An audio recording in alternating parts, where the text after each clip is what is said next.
প্রেম চাই। কার প্রেম চাই? আমরা আল্লাহকে পাইতে চাই, আল্লাহর ভালোবাসা চাই, রসুলের ভালোবাসা চাই। কোন মৌলবী আমাকে কি বলেছে তার কথা শোনার আমার টাইম নাই। রসুলকে আমি ভালোবাসছি, বাসবই। কে সে কি বলেছে? সে যদি আমাকে বলে জাহান্নামে চলে যাবি, বলে আমি রসুলকে ভালোবেসে জাহান্নামে যেতে চাই। কোথায় যেতে চাই? রসুলকে ভালোবাসেন কি জান্নাত পাওয়ার জন্য নাকি? রসুলকে ভালোবাসেন কি জান্নাত পাওয়ার জন্য? হে রাসূল তোমায় ভালোবাসি অন্তরে, শুধু মুখে নয়, জান্নাতের আশায় নয়। হে রাসূল জাহান্নাম কেউ ধরি না। জান্নাতও চাই না, জাহান্নামও চাই না। কাকে চাই? রসুলকে চাই। কাকে চাই? অবশ্যই জান্নাত চাই। যদি সেই জান্নাতের যাওয়ার মধ্যে রসুলের হৃদা থাকে, কার সন্তুষ্ট থাকে? রসুলের। আমি জান্নাতে যেতে চাই আল্লাহ এবং রসুলের প্রেম নিয়ে। কি নিয়ে? প্রেম নিয়ে। আর রসুলের প্রেম না থাকলে তো জান্নাতে যাবেন না। এখন কথা হচ্ছে আমার প্রেমটা এমন হইতে হবে যে আমি জান্নাত চাই, তবে রসুলকে ভালোবাসি, জান্নাতের আশা নয়। জান্নাতের কি না? আশা না। যদি আপনি জান্নাতের আশায় রসুলকে ভালোবাসেন, মনে করবেন যে আপনার ভালোবাসার মধ্যে স্বার্থ আছে। কি আছে? কথা কনা কি আছে? সেই স্বার্থটা হচ্ছে জান্নাতে যাওয়ার। কোথায় যাওয়ার? আর রসুল আমাকে নিঃস্বার্থে ভালোবাসে। আমিও বলে দিলাম ইয়া রাসূলুল্লাহ আপনাকে ভালোবাসি নিঃস্বার্থে। কি স্বার্থে? নিঃস্বার্থে। আল্লাহকে যেমন ভালোবাসি নিঃস্বার্থে, আল্লাহকে যেমন ভালোবাসি নিঃস্বার্থে, রসুলকে যেমন ভালোবাসি নিঃস্বার্থে, তাহলে আপনি হেদায়েতের পথ পাবেন। আর নইলে রসুলের আল্লাহর সাজানো জান্নাত আপনার জন্য নয়, আপনার জন্য নয়। সেই জান্নাতের সুঘ্রাণ আপনি পাবেন না। আল্লাহকে কেমন ভালোবাসবেন? আল্লাহর একজন প্রিয় বান্দা যার নাম হচ্ছে বিশর হাফি রহমাতুল্লাহ আলাইহি। ওই বিশর হাফি আল্লাহকে কেমন ভালোবাসছেন? বিশর হাফি একজন মদখোর ছিলেন, একজন নেশাখোর ছিলেন। ওই বিশর হাফি রাস্তা দিয়ে রওনা হয়েছেন। রাস্তার মধ্যে যাওয়ার সময় দেখতে পাইলেন একটা কাগজের টুকরা দেখা যায়। ওই কাগজের টুকরা দেখা, ওই কাগজের টুকরা দেখতে পাইলেন একটা আরবি লেখা দেখা যায়। বিশর হাফি রহমাতুল্লাহ আলাইহি ওই কাগজের টুকরাটা হাতে নিলেন। বিশর হাফি যখন এই কাগজের টুকরাটা হাতে নিলেন, হাতের মধ্যে নিয়ে দেখে একটা আরবি লেখা দেখা যায়। বিশর হাফি তো পড়তে জানে না এই লেখাটার মধ্যে কি রয়েছে, এই কাগজটার মধ্যে কি রয়েছে আর কি লেখা।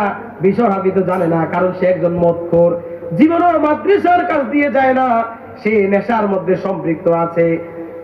সে বলছে তার সহপাঠী বন্ধুদেরকে বলতে লাগলেন, বন্ধুরা আমার, আজকে আমি মদের আড্ডায় যাব না, নেশার মধ্যে যাব না, আজকে আমি বাড়ির মধ্যে ফিরে যাব।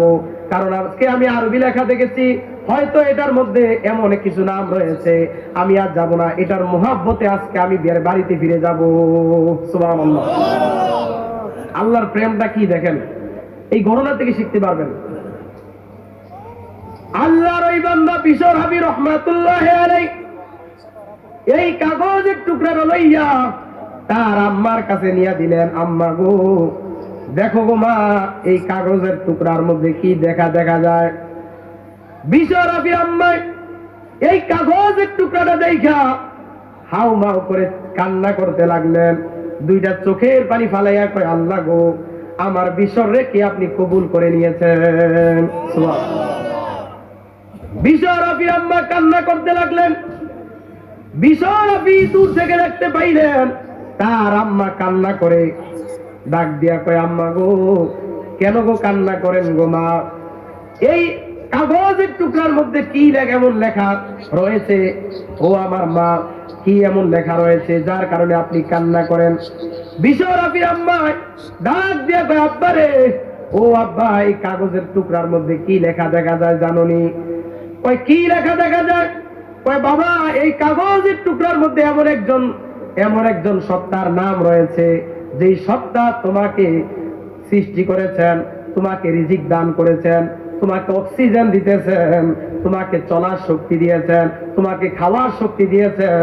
ওই এই কাগজের টুকরার মধ্যে ওই মালিকের নাম রয়েছে। সুবহানাল্লাহ। বিশর হাফি রহমাতুল্লাহ আলাই এই কথা যখন শ্রবণ করলো, বিশর হাফি রহমাতুল্লাহ আলাই এই কাগজের টুকরাটা লইয়া বুকের মধ্যে রাখলেন, রাইখা চুম্বন খাইলেন। বিশর হাফি রহমাতুল্লাহ আলাই চোখের মধ্যে লাগাইলেন, মুখের মধ্যে লাগাইয়া চুম্বন খাইলেন, মাথার মধ্যে রাখলেন। বিশর হাফি পাগল হয়ে গেলেন। আল্লাহর নাম দেখে এমন ভাবে আদর করে বিশর হাফি তারে চুম্বন করতেছেন। বিশর হাফির পাগলামি বন্ধ হয় না, কারণ এই কাগজের টুকরার মধ্যে আমার মালিকের নাম রয়েছে। যখন গভীর রাত্র হয়ে গেল, বিশর হাফি এই কাগজের টুকরা কোথায় রাখবে সে চিন্তায় অস্থির হয়ে গেল। এই কাগজ টুকরা কোথায় রাখা যায়? কি মাথায় রাখা যায়, না পকেটে রাখা যায়, না বালিশের কাছে রাখা যায়? বিশর হাফি অস্থির হয়ে গেলেন, আমার আল্লাহর নামটা কিভাবে সম্মান করা যায়। দেখছেন আল্লাহর প্রেম কি জিনিস, যে কোথায় রাখবে সে চিন্তায় বিভোর হয়ে গেছে। আল্লাহর প্রিয় বান্দা বিশর হাফি রহমাতুল্লাহ আলাইহি রাত্র যখন গভীর হয়ে গেল, বিশর হাফি রহমাতুল্লাহ আলাইহি এই কাগজের টুকরাটা বোটে এইভাবে পেঁচ দিয়ে বিশর হাফি রহমাতুল্লাহ আলাইহি যখন শুইতে গেলেন, মাথার কাছে এইভাবে রাইখা কাগজে দিয়ে এই কাগজটা এইভাবে মাথার মধ্যে রাইখা একটা নেকড়া দিয়ে বা একটা গামছা দিয়ে এইভাবে পেঁচাইয়া মাথার কাছে রাখলেন। রাইকা বিশর হাফি শুইয়া গেলেন। রাত্রে কে যেন ডাক দিয়া বলে, ইয়া বিশর রাফা'তা ইসমি ফালা ফারাকা, ও বিশর আমি আল্লাহর নামটা তুই এত ইজ্জত করলি রে বিশর, আমি আল্লাহর নামটারে তুমি এত সম্মান করলা গো, আমি আল্লাহ বলে দিলাম তোমার নামটা আমার আউলিয়াই কুতুবদের নামের সাথে রেখে দিলাম। আল্লাহু আকবার। এ বিশর, একজন নেশা করছিলাম, একজন মদ করছিলাম, বিশর রে আমি আল্লাহ তাআলা তোকে ওইখান থেকে রুজু করাইয়া আমার প্রেমে সিক্ত করাইলাম। বিশর রে আমার নামটা দেখে তুই এত ইজ্জত করলি, পাগল হয়ে গেলি, কিভাবে আমার নামটাকে ইজ্জত করা যায়, কিভাবে আমার নামটাকে সম্মান করা যায়, এই চিন্তায় বিভোর হয়ে আছো বিশর রে। আমি আল্লাহ বলে দিলাম তোমার নামটাও আমার কুতুবদের নামের সাথে রাখছি। সুবহানাল্লাহ। এই জন্য বিশর হাফি একজন মদখোর থেকে আল্লাহ তাআলা জিরু থেকে তাকে হিরু বানিয়ে দিলেন। আল্লাহ তাআলা তাকে আউলিয়া কুতুবদের নামের সাথে রাইখা আল্লাহর একজন মকবুল বান্দা আল্লাহ তাআলা বানাই দিলেন।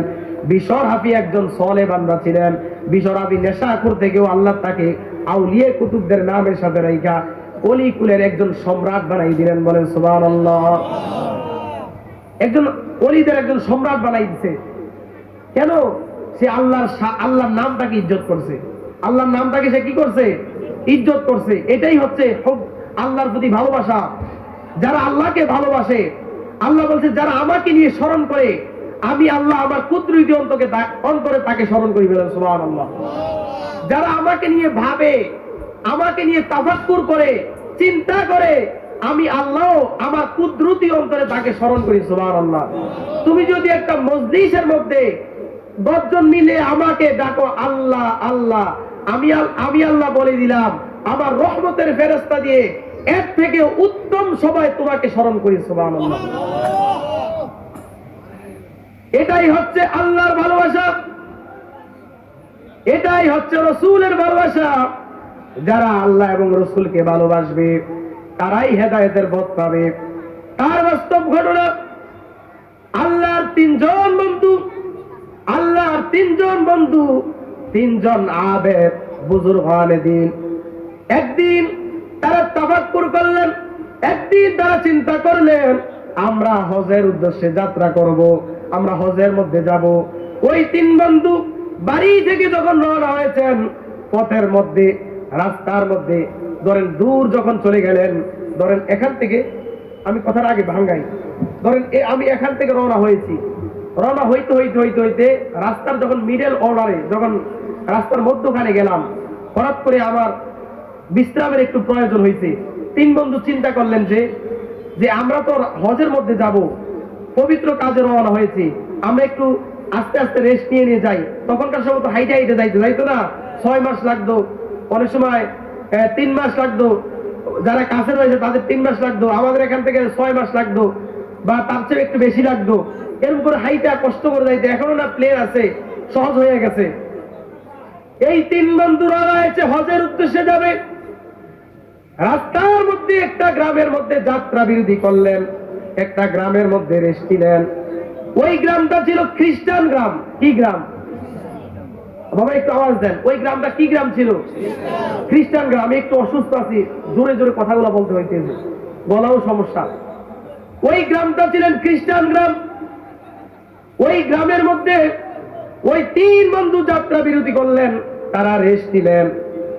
এই 3 বন্ধুর মধ্যে একটা বন্ধু রয়েছে, ওই গ্রামের মধ্যে একটা সুন্দরী নারী ছিল।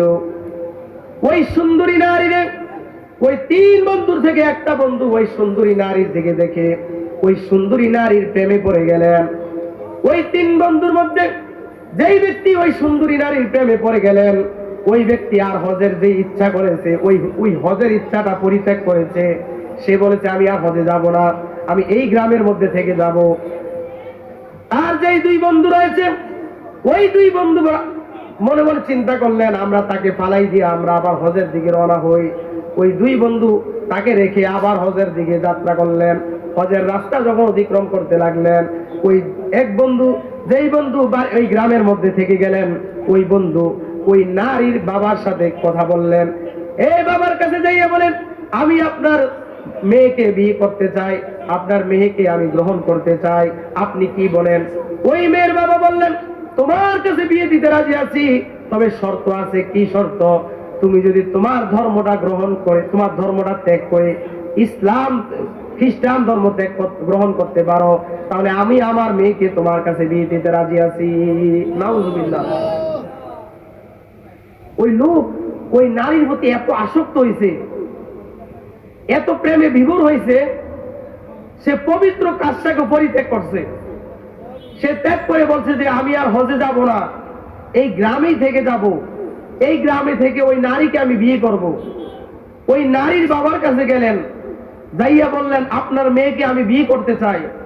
ওই নারীর বাবা বললেন তোমার কাছে আমি বিয়ে দিতে রাজি আছি, তবে শর্ত মোহর বেশি দিতে হবে। কয় মোহর কি? কয় মোহর হিসাবে তুমি তোমার ধর্মটা ত্যাগ করে দাও, ত্যাগ করে খ্রিস্টান ধর্ম গ্রহণ করো। নাউজুবিল্লাহ। কি ধর্ম গ্রহণ করতে বলছে? খ্রিস্টান ধর্ম। আমাদের সমাজে এমন লোক দেখা যায় যারা নারীদের প্রেমে পড়ে আল্লাহকে ভুলে যায়। কাকে ভুলে যায়? নামাজ কই, রোজা কই, সেগুলা খবর রাখে না। কি রাখে না? কথা কি বুঝেন নাই মনে হয়? সমাজের মধ্যে এরকম রয়েছে। আল্লাহ বলছে যে বান্দা মা গররাকা বিরব্বিকাল কারীম, কে তোমাকে আমি আল্লাহ থেকে দূরে সরাই দিল? কে সরাইছে? শয়তান। শয়তানের প্ররোচনায় পড়ে, শয়তানের ধোঁকায় পড়ে অনেকে লোক রয়েছে, অনেক আল্লাহর বান্দা রয়েছে যারা একটা সময় খুবই ভালো ছিল, কিন্তু নারীর মায়ায় পড়ে, বিভিন্ন বদমাশ নারীর মায়ায় পড়ে সে আল্লাহকে ভুলে, সে আল্লাহর রাস্তা কি করছে? পরিত্যাগ করে সে দুনিয়া নিয়ে ব্যস্ত আছে। কোথায় ব্যস্ত আছে? দুনিয়া নিয়ে। সে নামাজ পড়ে না, সে তার পিছনে সময় দেয়। কার পিছনে সময় দেয়? নারীর পিছনে। এই নারীর পিছনে যে সময় দিলেন, এর আগে আমি ভাঙ্গাইলাম যে তার সাথে আপনি হাসর নাসর হবে যার সাথে আপনার বেশি মহব্বত থাকবে। আপনার মহব্বত যদি শয়তানের সাথে হয়ে যায়, আপনার প্রেমটা যদি শয়তানের সাথে হয়ে যায়, তাহলে আপনার হাসর নাসর হবে শয়তানের সাথে। ঠিক কিনা বলেন? এই যে কথা কথা, ঠিক কিনা বলেন? আপনার ভালোবাসা যদি মকবুল বান্দার সাথে হয়, আপনার ভালোবাসা যদি সলে বান্দার সাথে হয়, তাহলে হাসন নাসন সলেদের সাথে হবে। সুবহানাল্লাহ। একটু দুরূদ শরীফ পড়ি। আল্লাহুম্মা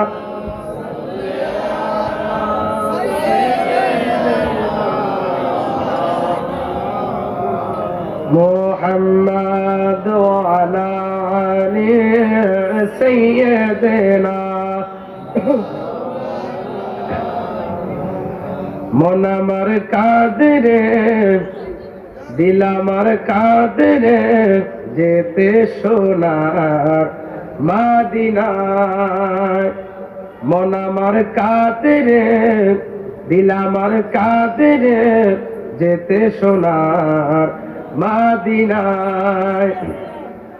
ওই মদিনার পথের দুলি, ওই মদিনার পথের দুলি মন জুড়ায় বেদনা, মন জুড়ায় বেদনায়। আল্লাহুম্মা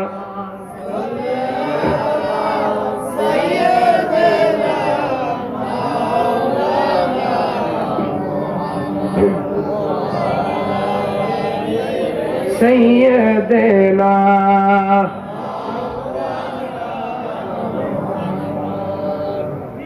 ওই লোক, কথা কি বুঝেন? মনে আছে ঘটনাটা? ওই লোক ওই গ্রামের মধ্যে থেকে গেলেন। ওই নারীর বাবা তাকে শর্ত দিয়েছেন যে তুমি তোমার ধর্ম ত্যাগ করো, আমি তোমার কাছে আমার মেয়েকে বিয়ে দিয়ে দিই, সেটা মোহর হিসেবে কাজ করবে। আমি আর মোহর চাই না, সবচেয়ে বড় মোহর এটাই যে তুমি তোমার ধর্ম ত্যাগ করবা আর খ্রিস্টান হয়ে যাবা। বলেন নাউজুবিল্লাহ। আল্লাহর ওই বান্দা ওই নারীর প্রতি এমন আসক্ত হইলেন, ওই নারীকে এমন বেশি ভালোবাসতেন যে ওই ব্যক্তি আল্লাহ তাআলাকে ভুলে গেছেন। আল্লাহর দিন, সত্য দিন, আল্লাহর ধর্ম, আল্লাহ তাআলার মনোনীত ধর্ম। আল্লাহ বলেন ইন্নাদ-দীনা ইনদাল্লাহিল ইসলাম। আল্লাহ বলেন আমি আল্লাহর কাছে একমাত্র মনোনীত ধর্মের নাম হচ্ছে ইসলাম। আমি আল্লাহ যেই ধর্মকে বেশি পেয়ার করি, আমি আল্লাহ তাআলা যেই ধর্মকে বেশি ভালোবাসি গো, ওই ধর্মের নাম হচ্ছে ইসলাম। ওই ব্যক্তি ওই নারীর প্রতি এমন আসক্ত হইলেন, ওই নারীকে এমন বেশি ভালোবাসলেন, ওই পুরুষ ওই নারীর প্রেমে আসক্ত হইয়া আমার আল্লাহর সত্য দিনকে ভুলে যাইয়া ওই পুরুষ আল্লাহর ধর্মকে ভুলে যাইয়া খ্রিস্টান ধর্মের মধ্যে প্রবেশ করে গেলেন। বলেন নাউজুবিল্লাহ। খ্রিস্টান হয়ে গেছে। ওই ব্যক্তি যখন খ্রিস্টান হইল, ওই দিক থেকে তার দুই বন্ধু হজের কার্যক্রম শেষ করে বাড়িতে যখন ফিরে আসলেন, বাড়ির মধ্যে যখন ফিরে আসছেন, আইসা থেকে তাদের বন্ধু বাড়ির মধ্যে ফিরে আসে না। কিরে কি ব্যাপার, আমার বন্ধু তো আমাদের আগে আসার কথা, কিন্তু কেন আসলো না, চলো খোঁজ করে দেখি। ওই দুই বন্ধু চিন্তা করলেন হয়তো আমাদের বন্ধু ওই গ্রামের মধ্যে রয়ে গেছেন, যেই নারীর জন্য আসক্ত হয়েছেন মনে হয় ওই গ্রামের মধ্যে পাওয়া যাবে। ওই দুই বন্ধু খুঁজতে খুঁজতে ওই গ্রামের মধ্যে গেলেন। ওই গ্রামের মধ্যে যাইয়া লোকদেরকে জিজ্ঞাসা করেন, এই লোকেরা আমার বন্ধুর পুরা ডিটেলস খুলে বললেন, ঘটনা খুলে বললেন, তার পরিচয় তুলে ধরলেন, তাকে আপনারা চিনেন কিনা। ওই স্থানীয় লোকেরা বললেন আপনার বন্ধু তো ইসলাম ধর্ম ত্যাগ করে খ্রিস্টান হয়ে গেছে, আপনার বন্ধু তো খ্রিস্টান হয়ে কিছুদিন পূর্বে আবার ইন্তেকাল করেছে। খ্রিস্টান ধর্ম থাকা অবস্থায় আল্লাহর ধর্ম সে ত্যাগ করে খ্রিস্টান হয়ে ইন্তেকাল করেছে। ওই দুই বন্ধু আশ্চর্য হয়ে গেলেন। ওই দুই বন্ধু বললেন আমার বন্ধুকে কোথায় দাফন করা হয়েছে? ওই গ্রামের লোক বললেন আপনার বন্ধুকে অমুক গুরুস্থানে, খ্রিস্টানদের গুরুস্থানে দাফন করা হয়েছে। ওই দুই বন্ধু খ্রিস্টানদের গুরুস্থানের কাছে গেলেন।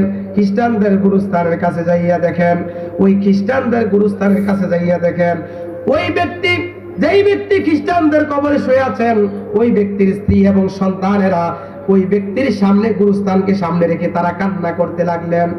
ওই দুই বন্ধু যখন এই চিনারি এই ঘটনা যখন দেখতে পাইলেন, তারা দূর থেকে কান্না করতে লাগলেন। বন্ধু খ্রিস্টান ধর্ম গ্রহণ করে ইন্তেকাল করেছে। ওই দুই বন্ধু কান্না করতে লাগলেন। যেই ব্যক্তি দাফন করেছে ওই ব্যক্তির স্ত্রী ওই দুই বন্ধুর কান্না দেখে তাদের কাছে গেলেন, যাইয়া বলেন আপনি কেন কান্না করেন? কান্না তো আমি করব, কারণ আমার স্ত্রী, আমার স্বামী। ওই স্ত্রী তাকে বললেন এই আপনারা কান্না করেন কেন? ওই দুই বন্ধু তখন তার স্ত্রীর কাছে পুরা ডিটেলস ঘটনাটা করে বললেন যে আমরা হজের জন্য রওনা হয়েছিলাম, এই আপনার স্বামী এই গ্রামের মধ্যে সে আপনার প্রেমে পড়ে আপনার সৌন্দর্য দেখে পাগল হয়ে গেছে, আপনার সৌন্দর্যে সে এখানে রয়ে গেছে, আপনাকে বিয়ে করে এই অবস্থায় সে ইন্তেকাল করেছে। যখন এই নারী এই কথা শুনলেন, এই নারী এই কথা শুনে স্বামীর জন্য তার বড় মায়া লাগছে। ওই স্বামীর ভিতরে আল্লাহ তাআলার প্রেম ডুবে গেছে। ওই নারী তার খ্রিস্টান ধর্ম ছেড়ে দিয়ে আমার আল্লাহর সত্য দিন ইসলামে প্রবেশ করে ফেললেন। সুবহানাল্লাহ। একটু দুরূদ শরীফ পড়ি। আল্লাহুম্মা সাল্লি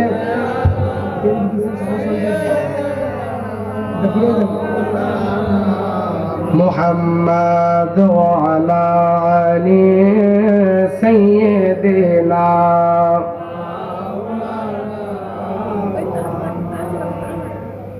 এটাই মানি যে আল্লাহ যাকে ভালোবাসে, খুব খেয়াল, আল্লাহ যাকে ভালোবাসে পেয়ার করে তাকে অবশ্যই হেদায়েতের পথে রাখে।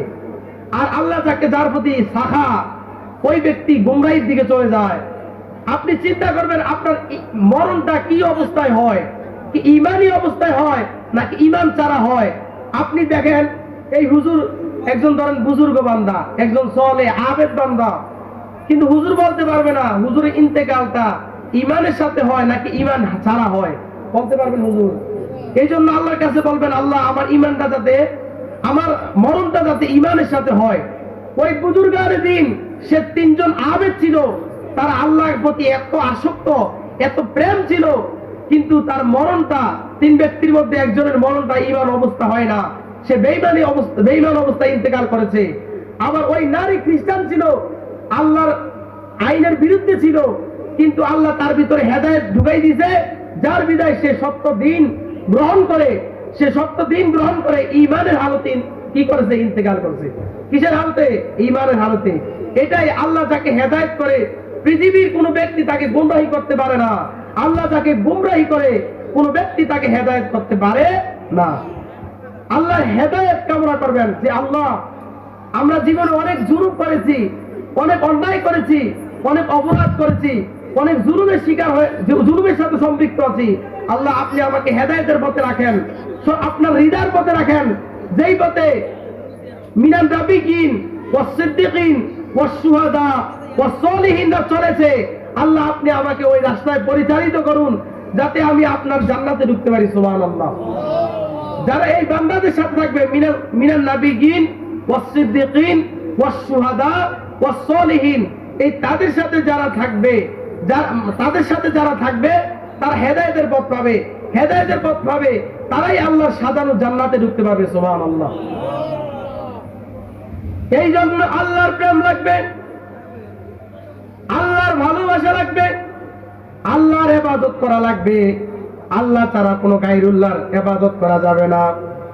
আল্লাহ বলেন, ওয়াকাদা রাব্বুকা আল্লা তা'বুদু ইল্লা ইয়াহু ওয়া বিল ওয়ালিদাইনি ইহসানা। সুবহানাল্লাহ। আল্লাহ বলেন, ওয়াকাদা রাব্বুকা আল্লা তা'বুদু, ইয়া রাসূলুল্লাহ ওয়া ইয়া হাবিবাল্লাহ, নবী গো, আপনার প্রভু আপনাকে নির্দেশ দিতেছে একমাত্র ইবাদত করবেন একজনের, তিনি কে? আল্লাহ ছাড়া অন্য গায়রুল্লাহর ইবাদত করা যাবে না। আপনার প্রভু আপনাকে নির্দেশ দিতেছে ইবাদত চলবে একজনের, তিনি কে? আপনি আল্লাহর ইবাদত করেন। আল্লাহ এখানে তার হকের সাথে আরেকজনের হক বাইদা দিয়েছেন। আল্লাহ কার হক বাইদা দিলেন? আল্লাহ বলেন, ওয়া বিল ওয়ালিদাইনি ইহসানা। সুবহানাল্লাহ।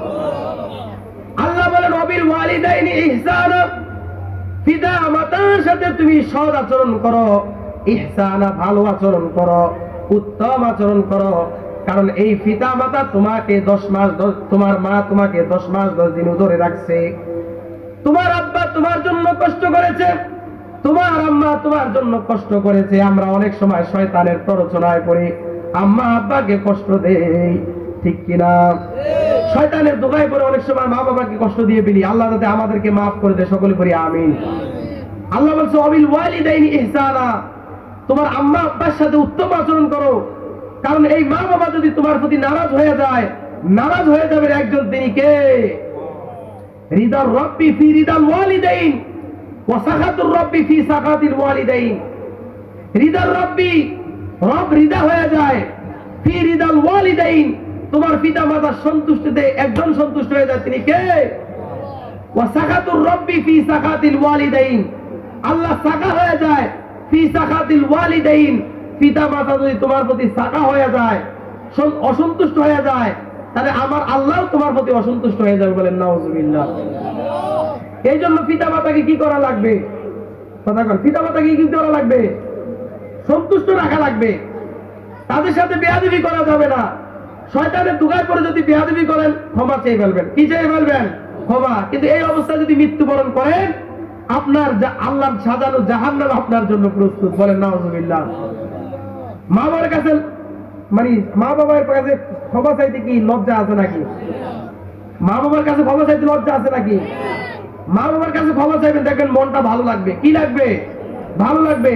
মনে হয় যে একটা বোঝা আমার উপর থেকে সরে গেছে। যার মা বাবা নাই, যার মা বাবা তাকে বদদুয়া দিছে, পরবর্তীতে সে ক্ষমা চাইতে পারে না, ওই মা বাবা ইন্তেকাল করেছে, তাদের উচিত তার আম্মা আব্বার কবর জিয়ারত করা। রাসূল বলেছেন, সে যদি কবর জিয়ারত করে, ওই আল্লাহ যে তার প্রতি অসন্তুষ্ট আছেন, মা বাবা যে অসন্তুষ্ট আছে, আল্লাহ যে অসন্তুষ্ট আছে, এই অসন্তুষ্টতা আল্লাহ তাআলা উঠাই দিবেন, নিয়ে আল্লাহর রেদা তার উপরে নাযিল হবে। বলেন সুবহানাল্লাহ। ওই ব্যক্তির উপরে আল্লাহ সন্তুষ্ট থাকবে, ওই ব্যক্তির উপরে যে বদদুয়া রয়েছে, ওই বদদুয়াটা আল্লাহ উঠাই নিবে। বলেন সুবহানাল্লাহ। মা বাবার কবর জিয়ারত করেন যদি ইন্তেকাল করে, আর যদি বাইচা থাকে, তাদের কাছে ক্ষমা চাইবেন। কি চাইবেন? ক্ষমা চাইবেন। রাসূল বলছে, আমি আমার আম্মা আব্বার আদর পাই নাই, তোমরা যারা পেয়েছো, মা বাবাকে তোমরা জান্নাত ভাবো, কারণ তারা তাদের পায়ের নিচে জান্নাত। তারা যদি সন্তুষ্ট থাকে, সন্তুষ্ট থাকবে তোমার রব। সুবহানাল্লাহ।